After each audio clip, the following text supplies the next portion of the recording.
How long must I be with you, you crooked generation? Goes one translation.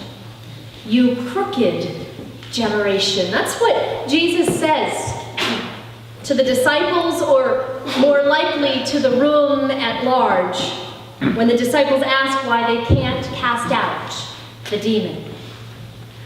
And maybe those words sound harsh coming from Jesus. Or maybe you can imagine how he feels. Maybe you've even asked yourself, how long? How long will we have to endure the hurt we inflict on each other?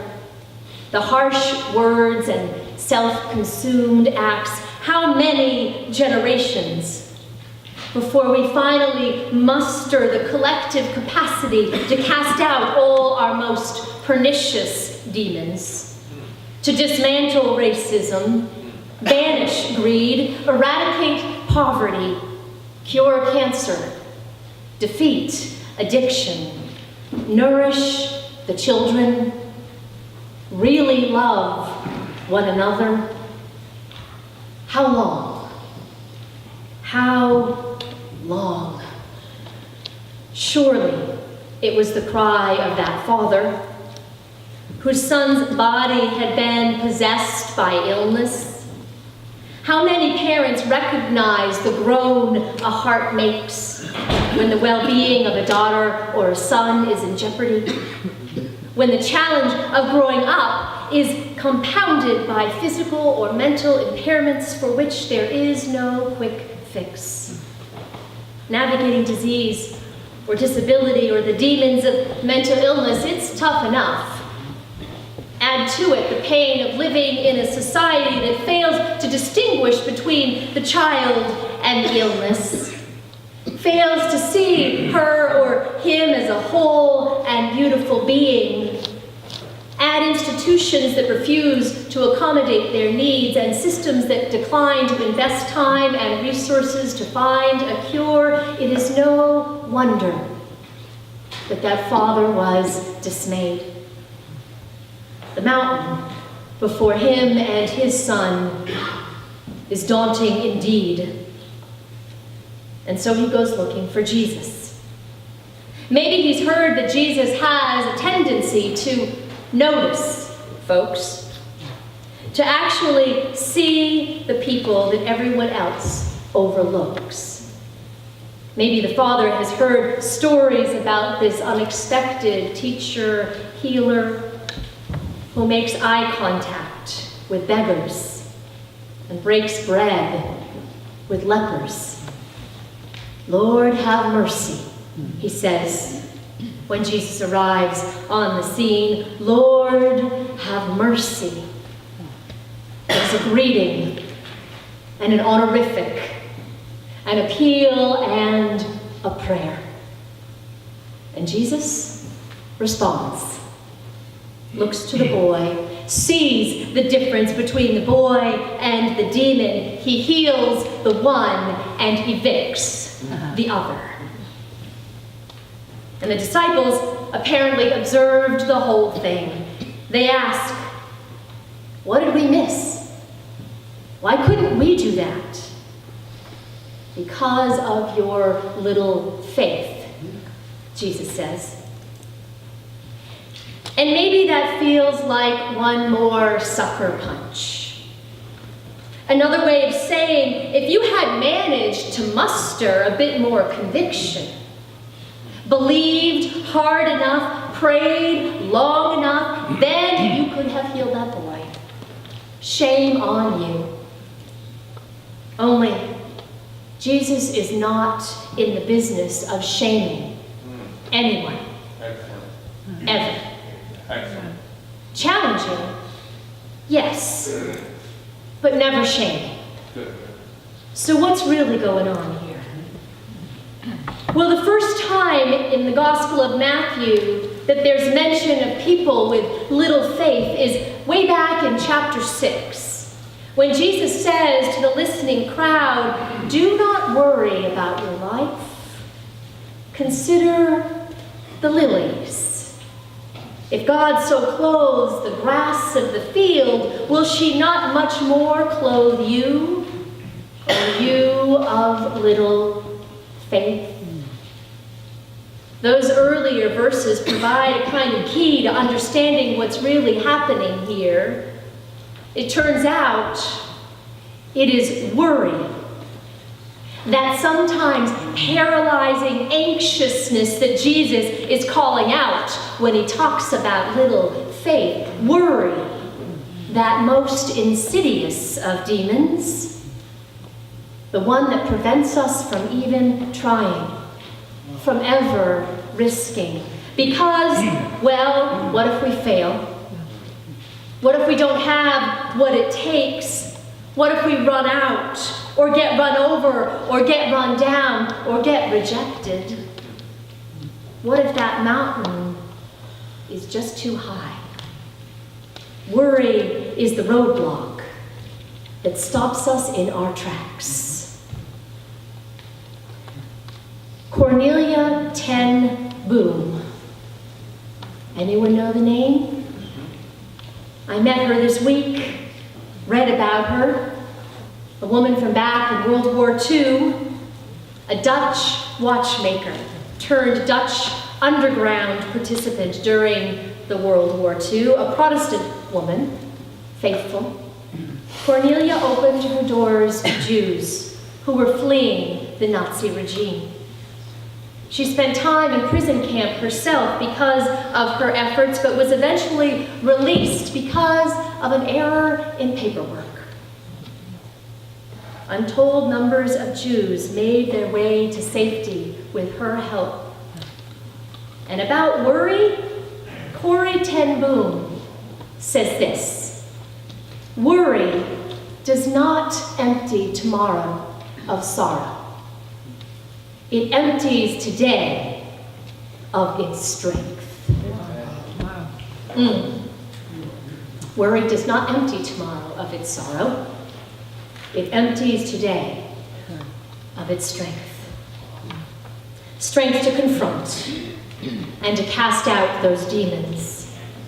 Strength to heal the children, to defy oppression and transform a crooked generation into God's beloved community. Here's what I believe Jesus was trying to tell the disciples all along. God is up to something right now, prodding, pushing, pulling us toward hope and healing because God loves us.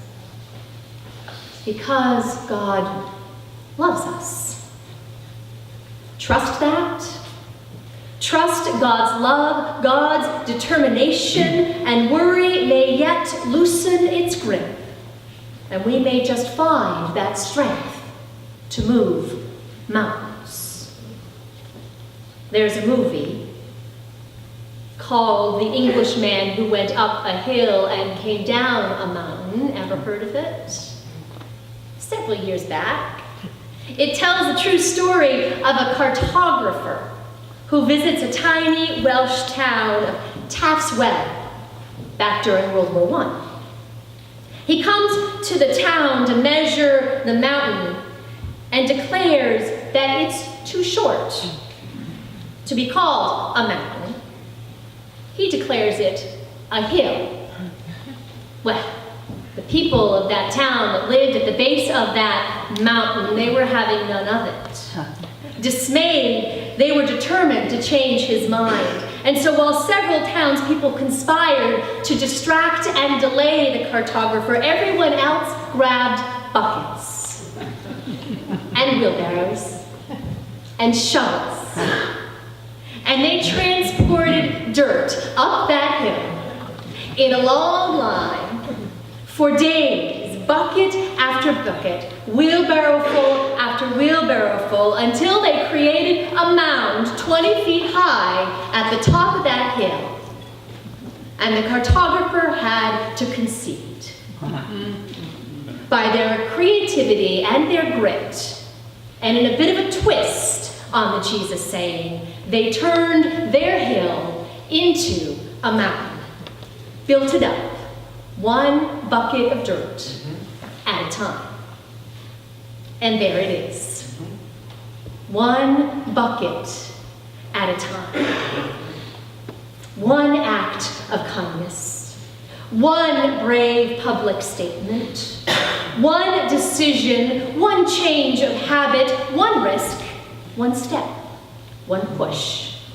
One day at a time. That, my friends, is how we find the strength to move mountains. Amen. Excellent. Amen. Now, in anticipation of our annual meeting today, our Saugatuck leaders, they have been asking just what mountains is Saugatuck moving?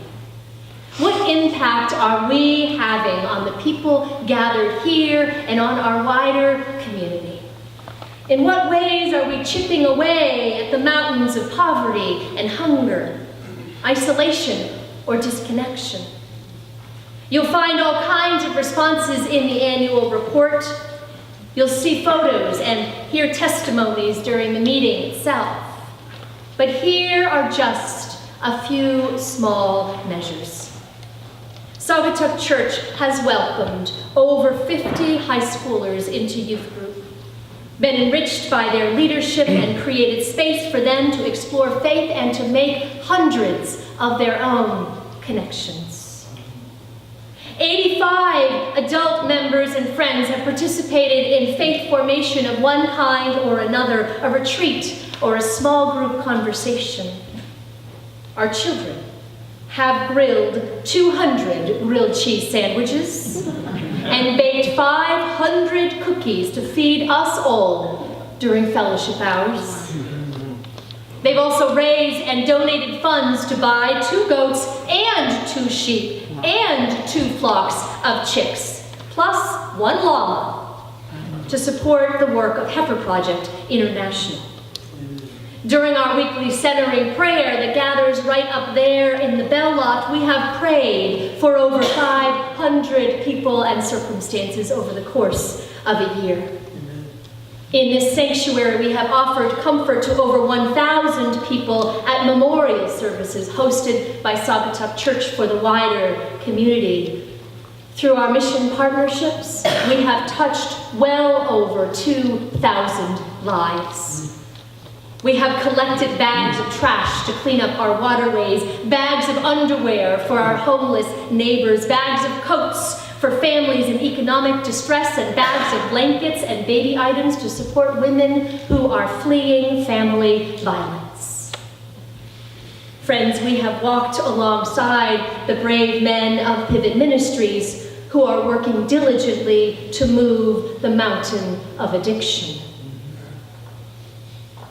And behind all those numbers, are scores of people who have been touched and changed. People who have been asking over and over, how long? Only to be offered a word of hope, a gesture of comfort, or a mission to pursue right here at Saugatuck Congregational Church, United Church of Christ. Some of those people we can name. Many of them we cannot.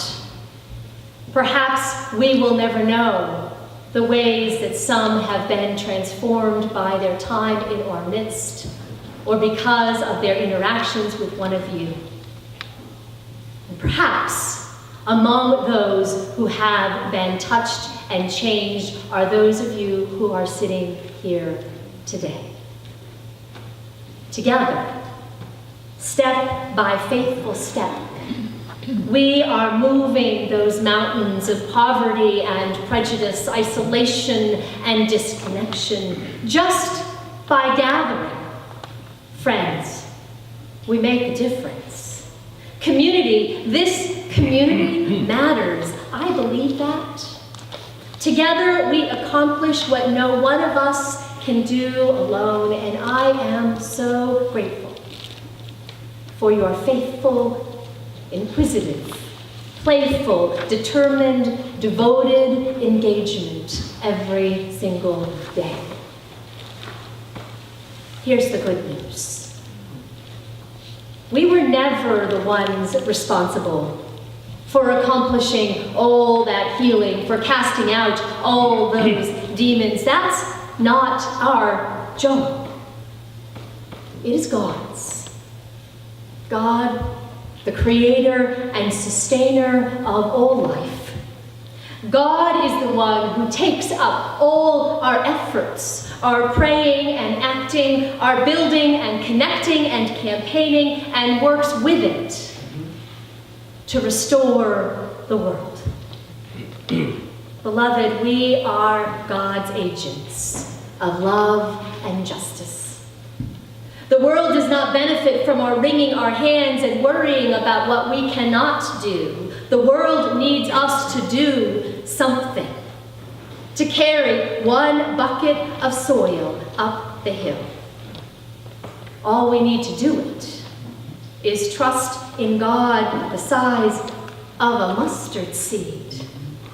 That teeny, tiny, small enough to get stuck under a fingernail mustard seed. Trust God that much, and together we will surely find the strength we need to take the next step, and the next, and the next, and so to move every mountain in our way. May it be so. Thanks be to God. Amen. Amen.